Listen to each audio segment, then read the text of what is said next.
Now, here's what nobody is telling entrepreneurs. The most bankable businesses in the next 20 years won't be tech startups. There'll be plumbers, caregivers, and consultants that AI can't replace. I know that sounds boring, but not to lenders. And there's three reasons why. Number one, government-backed lending access. Now, this is a hidden gem.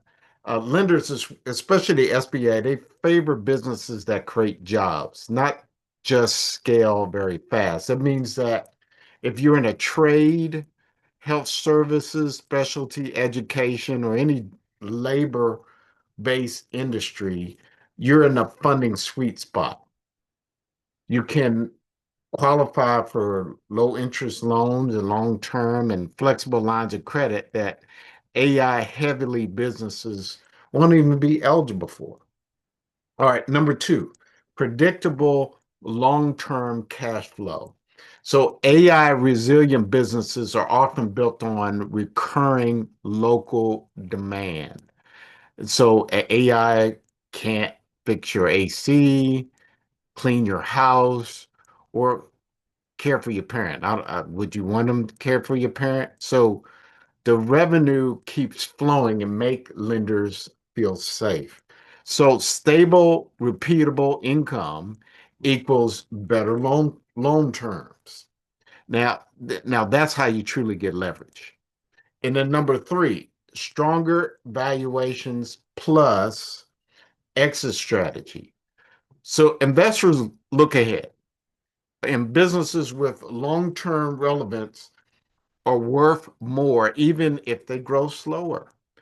Now, if you want to sell, raise equity, or just bring on future partners, having a business that can't be automated or offshore gives you leverage. Valuation is a future bet, and AI resilient businesses are safer bets. Now, the world's chasing AI. But what about smart money? It's quietly funding AI-proof businesses, and the one that's built on trust, high touch, and timeless demand. If you want capital that lasts, you want to start where the robots can't follow. Now, check this out. There, I asked AI, and I'm just going to continue. I asked AI, what are the 10 industries that will less likely to be significantly be disrupted by AI over the next 20 years due to the need. And I mentioned it before. Those that are in high touch, where a lot of human interaction is necessary.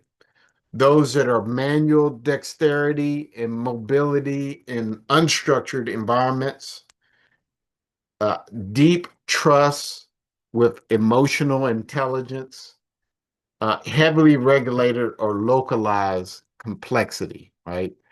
And creative spontaneity or just nuance. Now, AI, of course, is going to support these industries, but where other industries are going to be turned on its head based on AI, these type of industries or with these items here are not.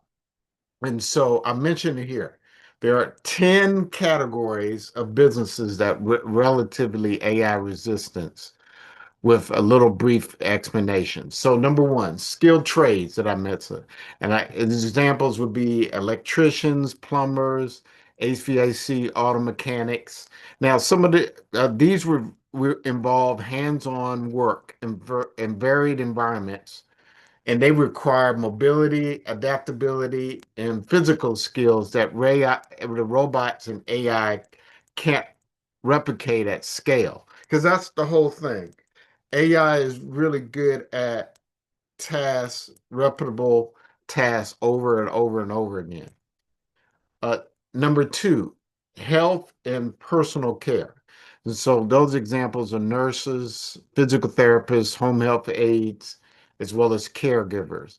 And these are really high touch empathy and physical interaction, which is really hard to automate. Can you imagine a robot trying to automate, grandma, work with grandma? So number three, mental health or coaching.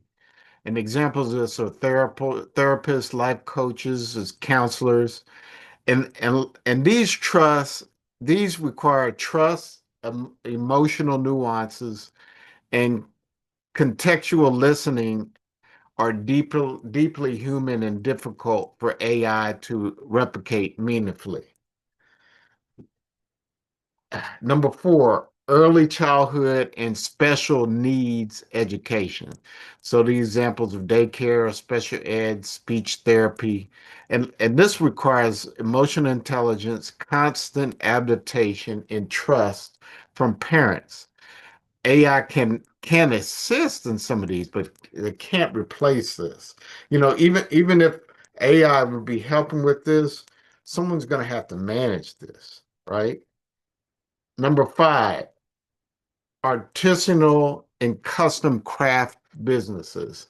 These are examples of woodworkers, tailors, bespoke designers, creative as well as handcraft and taste-based services aren't easy to scale or digitize with AI. Now, I know AI is creating a lot of music and creating a lot of drawings and that kind of stuff, but people are going to want. I just believe in the future it's going to be more and more. They're going to want that person that did it by themselves versus AI. All right, so number six, local real estate and property maintenance. Seen examples of property managers, cleaners, landscapers. They require local knowledge, trust, and physical labor that make it hard to fully automate or outsource. Number seven, home renovation and remodeling, and examples of general contractors, remodelers, handyman. Now, you've seen some of these machines that'll make these, box houses and that kind of stuff. But what about all the other houses that's already been built? Some of these long standing houses. Uh, they, you know, examples of home renovation, example of general contractor models, as well as handyman, and they involve unique on-site challenges that AI and robots struggle to handle. So, and then number eight, high stakes human services. What is that? That are examples of divorce attorneys, some financial advisors, mediators. And these require human judgment, persuasion, and relationship management that AI can support, but they can't replace. So even in the finance where I am, there's going to be a whole lot disruption, but based on a lot of what we'll talk about the next one, regulation and so forth, a lot of lenders have been slow to adopt a lot of AI stuff. Number nine, highly regulated, local compliance heavily businesses. Okay. So examples of tax prep for small businesses, legal compliance consultants. Now, a lot of individuals are using AI to do research and so forth, but still, a lot of times that has to be uh, updated. So constantly changing rules and local nuance favor human expertise over static AI tools. And number 10, last but not least, creative, and I have an additional bonus. So stick around for that. Creative strategy and branding. These are examples of high-end brand consultants, creative directors. Now, while AI can generate ideas, brand identity, deep storytelling and strategic positioning require human creativity and insight. So a lot of AI is really good at kind of starting stuff, But what about this? What about this? The storytelling is definitely a skill. And and here's the bonus. Small relationship based businesses. So think of boutique consulting, personalized consulting, or local legal accounting firms. These rely on heavily on personal trust, nuance, and reputation over automation. And again, AI is going to definitely support all these businesses, but they're not going to, AI is not going to replace these anytime soon, if ever.